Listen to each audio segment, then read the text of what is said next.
अस्सलाम वालेकुम। वालेकुम अस्सलाम। क्या नाम है सर आपका? जिले शाह। ठीक है सर, आप यहाँ पर क्यों मौजूद हैं?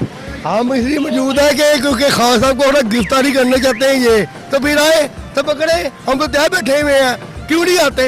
और ये बुरा खां को पकड़ लेंगे, हमारी लाशों से गुजरे फिर ये हम सुबह दोपहर शाम यही बैठे हुए हैं, डेरे लगाए हुए खां के बाहर, और ये कहते हैं जी कि खां को पकड़ना है। क्यों भाई, क्यों?